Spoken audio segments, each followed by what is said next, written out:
Hi guys, you're very welcome back to another podcast on narcscon. On this channel, we look at all things in relation to the narcissistic personality disorder from all aspects of it in order to understand the dynamic of the interaction you may have been through with the narcissist. Understanding it gives you the potential to heal and the potential to actually know more about yourself and thrive afterwards. Today, I would like to delve into the two manipulations, just two, in the narcissist toolbox, the manipulations of guilting and shaming. And I'd like to just say before I get into this, the type of person that a narcissist will target, particularly getting into an intimate relationship with, is someone who's intelligent, someone very intelligent actually, someone who's very loving and giving, and someone who is also quite self-aware.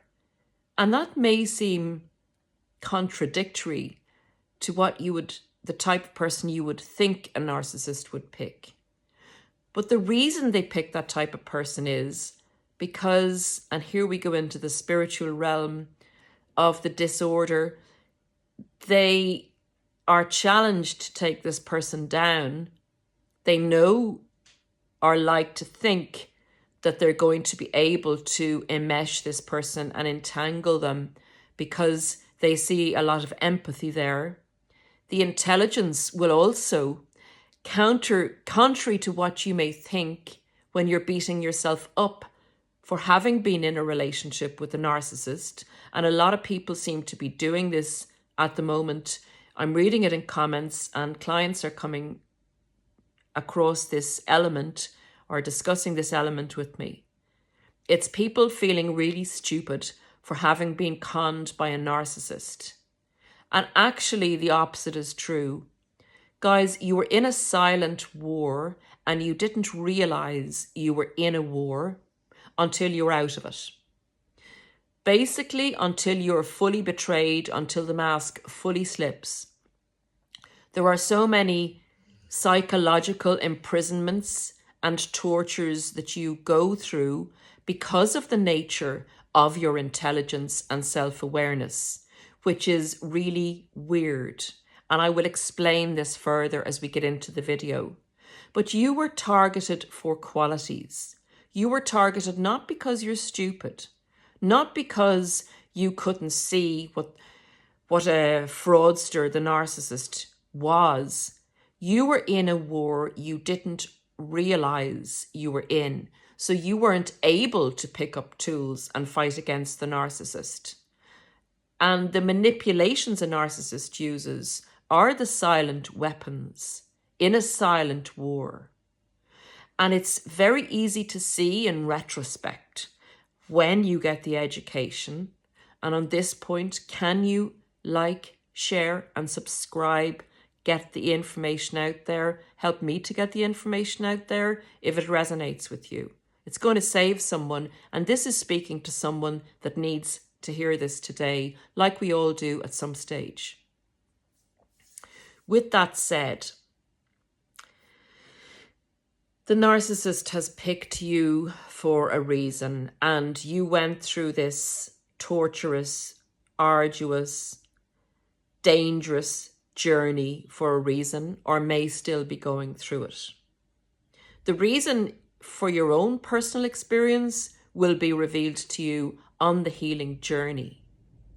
But the reason the narcissist picked you and picked someone intelligent was because if they can take you down, then, and you are this quality person and you are this intelligent person, then that ups their opinion of themselves.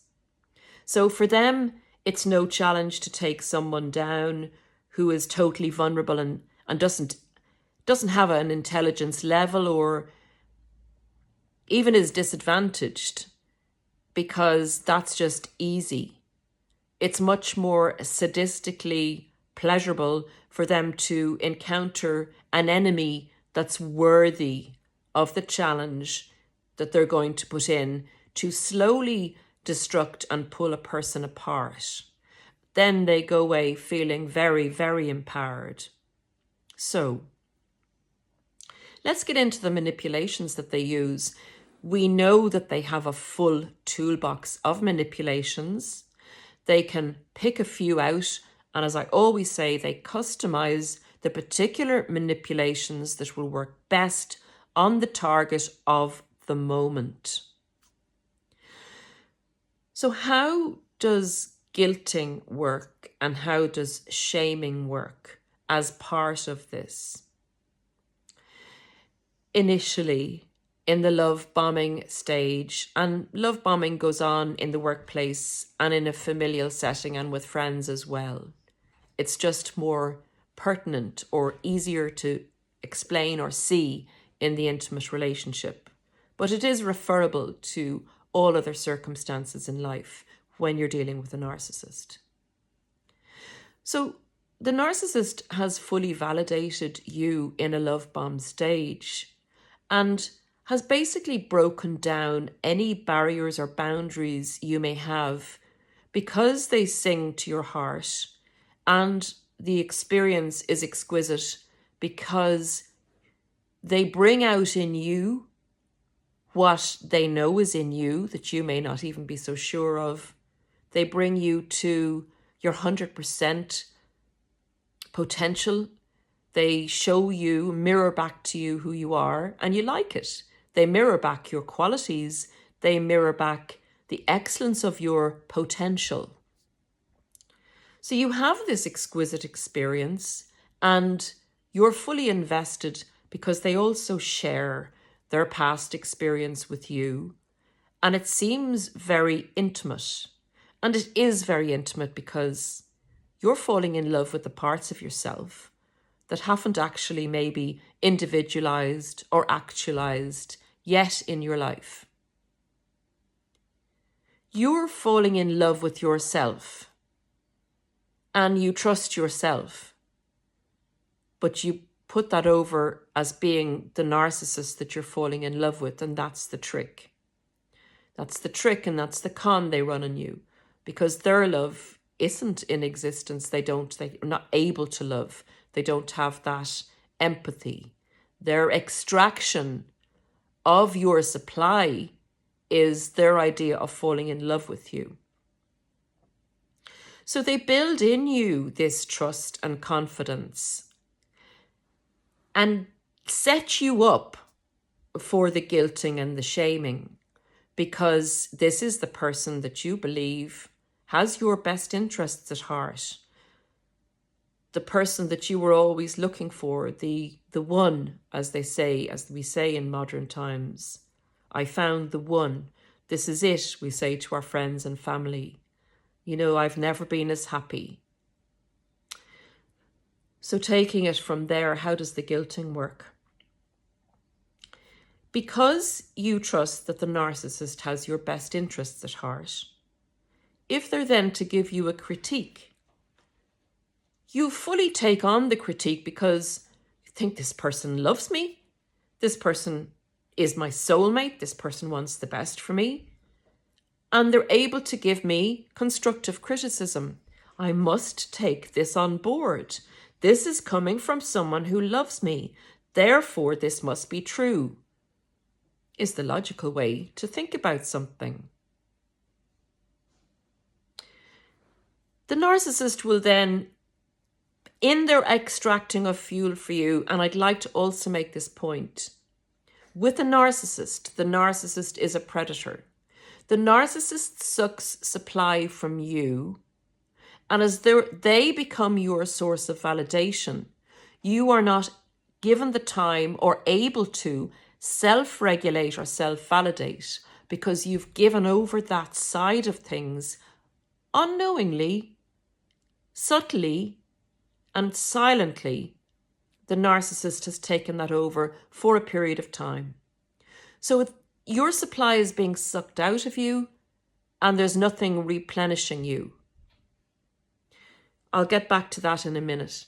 The narcissist then, having bought your trust, guilts you into asking you for things to further the relationship, so to speak, gives you a little critique, and you introspect and pump out more fuel to work harder for the narcissist, because surely they're right. They wouldn't give you that little critique or ask you for more, or ask you, or say to you, imply to you that you're not quite up to scratch, that you're not performing, that you're not giving them enough, that you're not giving them enough attention, that they've asked you to do A and you're not quite doing A. So you struggle to really complete A for them because you trust that they have your best interests at heart. I know you get it, guys. Then when you've completed a task, they say to you, well, that's not really what I wanted. And you're left scratching your head saying, God, I put so much effort into this. You know, they said that they wanted this. Say they said that they wanted my help on this. And I've really gone, 110% on this, and I've delivered it to them.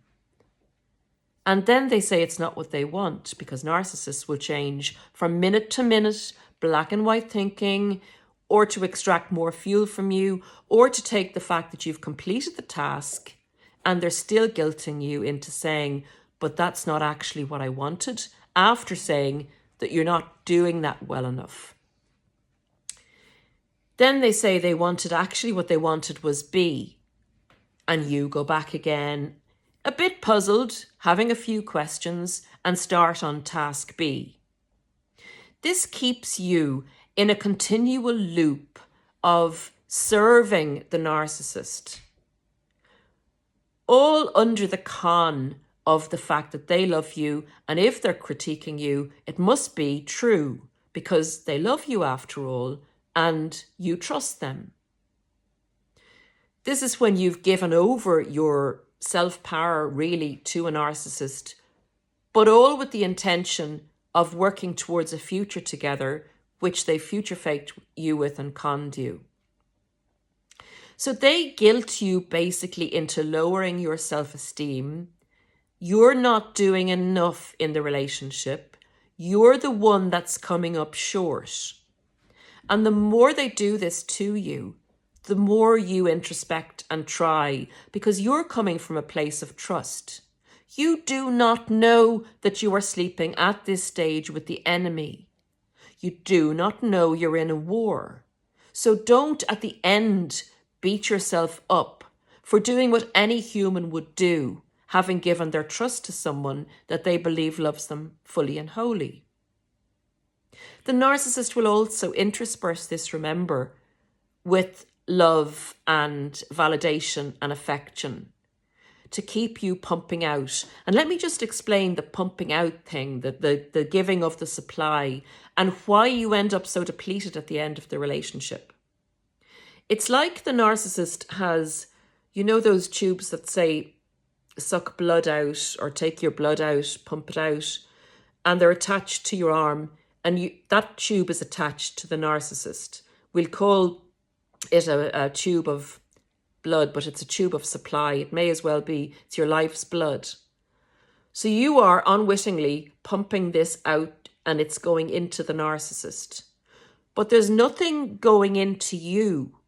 There's no tube going into you, putting it back into you. So the transfusion isn't a transfusion like you think it is, a mutually beneficial relationship. It's all of your blood slowly being pumped into that narcissist, all of your life supply, and it's not being replenished in the other arm. And you're so caught up in making the relationship work with the narcissist, and they're putting you through so many loops of self-depreciation, self-introspection. Remember, you're an intelligent person and you're trying to figure it out. And the first port of call as a person of empathy, as a human being, is to look within to see where the fault lies, because this person loves you. I know you get it, guys. You end up giving your all to this narcissistic person because they're in a state of loving you. They're in a state of asking for your help, but taking your supply. under the guise of asking you for your help. The rest of your life is falling apart because you're not concentrating on the things you need to concentrate on in your life. And then you're having mini disasters in other areas of your life, like family or work or an accident, because you're not concentrating. And that's depleting you when you can kind of reach over. It's like you're reaching over and trying to get, say, something on a high shelf that's your life, and you can't quite reach it, and things are falling down, and your life is crumbling. The other thing the narcissist will do is shame you. They'll shame you after they guilt you for not succeeding. And it can even be with a look they can shame you. They can look at you sideways and kind of go. They can look at you when you drop something in the kitchen and kind of go. Any little way they can shame you, they'll shame you in bigger ways if necessary.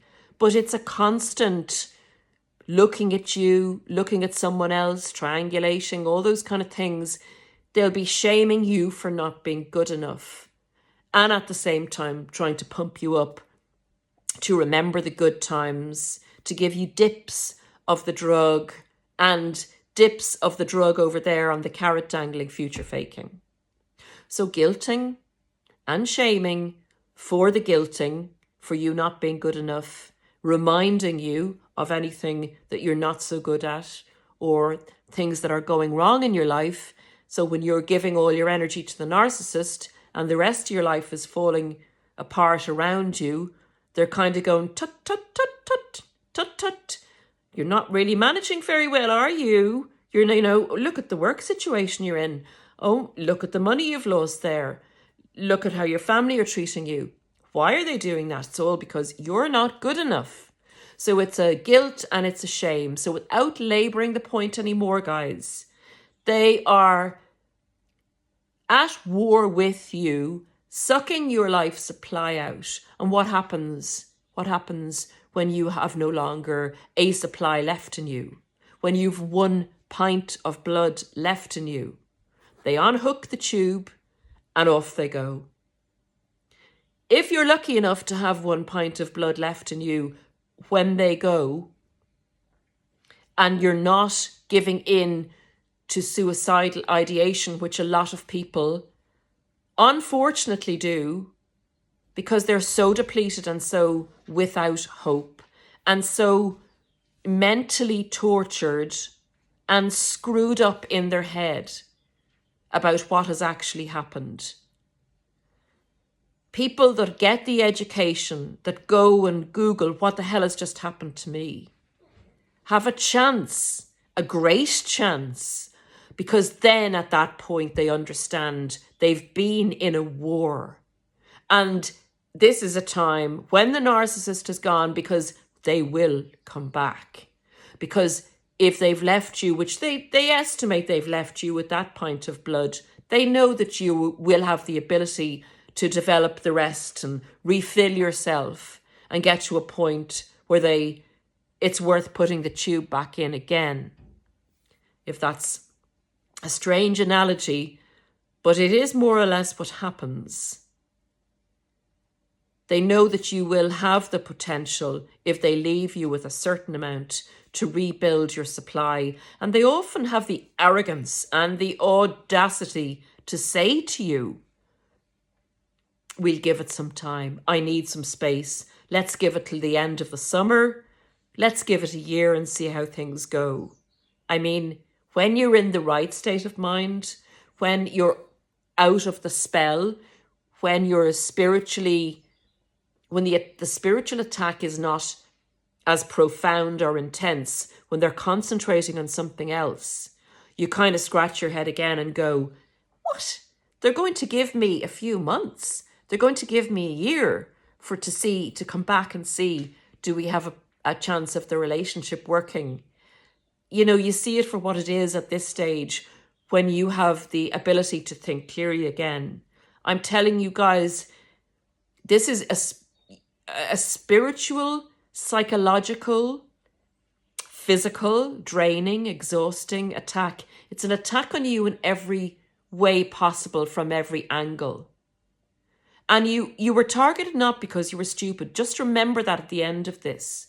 You now use your capability, use your spirituality, you use your intelligence to understand what actually happened to you, and that you were in a war. You didn't understand you were in a war. You had no ability to fight this war because you had no weapons. This is the time to arm yourself. Fill that weapon cupboard up. So when the narcissist comes back, you have all the weapons in line. You line them up and you show them what you have. They won't stay very long once they know you know who they are. Once they know your supply is closed to them, and the next narcissist that comes along will see your weapons very quickly and won't stay as long, because they need to fight a cowardly, silent war where their target has no idea that these type of wars exist. So guys, that's the message I'd like to get out today. Please do not beat yourself up after being through this. Use what you've been through to build yourself stronger and better, and keep that humanity within you. Keep your empathy. Don't let them win this war. This is your time to win the war that the narcissist put you through in an aware state. You can come out better than you went into the war, because it's basically you had a fortress that protected the jewels within you, your empathy, your humanity, your kindness, your way of putting produce out into the world to combat the darkness. So again, the message I'll always give is, after you've been through this war, become brighter than you've ever been before. We need our foot soldiers out there. We need your light. This is pervasive in modern society. We don't recognize it as easily because our communities are broken down. Whereas in the older days, people would kind of identify a narcissistic individual and that would go around the community. In modern day times, they're moving and shifting out and in of communities that don't have the historical information shared.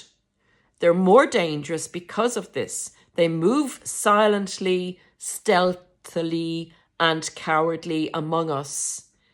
We must band together, become an army, and shine brighter than we have ever shone before. Have a wonderful day. Build into yourself and concentrate on the good within you, and have gratitude and thank God that you are built able to love and to feel joy and happiness. Take care, guys. Until next time.